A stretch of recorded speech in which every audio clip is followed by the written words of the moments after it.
Hey, I'm in bed with Ron Pope, and we're going to go through some very interesting questions. First question. What happened last night? Last night, I went to a French restaurant because I had the day off. We didn't have any shows. So I had a lot of work to do, but we didn't have any shows. I went to a French restaurant with my wife, and then we went to bed really early because we're lame. So that's all that happened last night. That's not very rock and roll. That is the least rock and roll thing you could possibly do, probably. We drank a lot of red wine. You don't... Pretty low key. I think rock and roll is overrated anyway, so... We're going to have another long talk after this then. Were you in Hamburg already? I'm in Hamburg now, right? Yes. Okay. Well, I'm playing in Hamburg, and then I'm going to Denmark next. Okay. But last night you were in Hamburg too. I had the day off in Hamburg. Today I have a show. And then tomorrow I go to Denmark. Okay. If you could choose whomever you want to perform a song in bed with you, who would that be? Dead or alive? Dead or alive? Wow, that's a tough one because in bed requires a pretty specific, like you gotta have like a sleepy or a sexy kind of voice. I don't know. Wow. Anybody. I always want to... Emmylou Harris there. Because Emmylou Harris is a great duet partner, and she's got some kind of magic to her voice that makes everybody that she sings with sound even better. So Emmylou Harris. That's good. Very good reason too. What's the oddest thing you ever took into bed?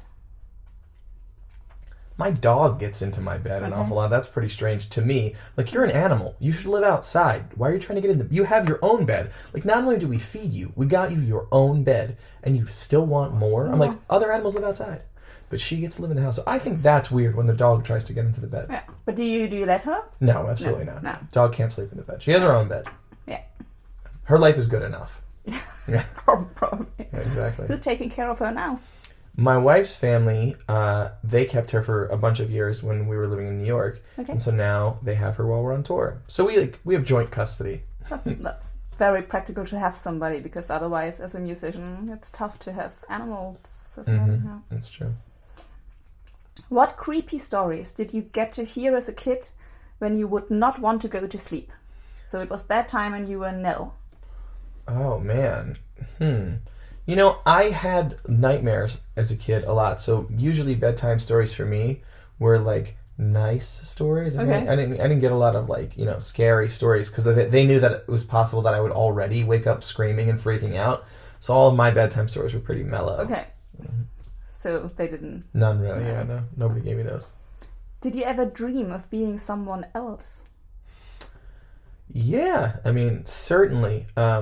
As a kid, I played baseball, and I played baseball into college, and that was like what I wanted to do with my life. And so I often dreamed about being different big league ball players as a kid. Like that would happen in my dreams. That makes sense. But usually I feel like when I dream, it's like me doing fantastical type things, like different, you know, not me being someone else. Very rare. Okay. So what superpowers do you have when you dream? Ooh. Well, superpowers in the dreams. Oh, that's a tough one. Well, I mean, I've definitely had flying dreams before. Mm-hmm. Those are rad. When people ask you what superpower you want, and you say flying, that feels cheap because everybody wants to fly. You know, no shit. Yeah. Oh, are you allowed to curse on the internet? I don't know. Am I allowed to curse on the internet? Yeah. Totally. Okay, cool. So that's... I realized as they were making this documentary following the band around, I realized that I punctuate almost all of my sentences with multiple curse words. And I shut it off in interviews, but in watching the documentary, because they were following me around for 9 months, you know, it's like I'm very kind of unguarded. And so that's... I try to shut it off. I'm totally fine with it. No. Okay, cool. You don't have to, mate. Did we answer the question now? Superpower. Not flying. Well, I mean, I've had dreams where I'm flying. I think that's maybe like, you know, flying is maybe like an easy one to say. I don't know. I think being able to read people's minds would be interesting for a little while, but then you would know every time someone was sitting across the room and thinking, I hate you. Yeah. Or like, your shirt is ugly, or you look fat right now. Like, it will get annoying pretty quick. Yeah, exactly. Yeah. What music do you listen to fall asleep? no music. Do you? Yeah. When I'm trying to go to sleep or do anything, if I'm trying to accomplish anything at all, I have to shut off the music. Yeah. You know, like I can only listen to music. I can't listen to music and Yeah. do anything It's else. the same with me. Yeah. I can't concentrate. If there's music, I have to concentrate on the music, and then there's But I understand, like, people who want to distract themselves, like, to fall asleep or to go to work, you know, during the day at work, they're listening to music.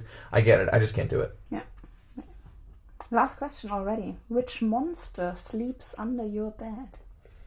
When I was 3 years old, I was having a serious monster problem, like Okay. a crazy monster problem. So I talked to my grandmother about it. I was like, Grandma, I've got these monster issues. I don't really know what to do about it. And we were, you know, talking about practical solutions. And so my grandmother had a friend named George at this time, was an older man. And George, for Mother's Day one year, gave her a basket and, you know, with different little gift items. And one of the things that came with this basket was a bear who also happened to be named George. He's this big.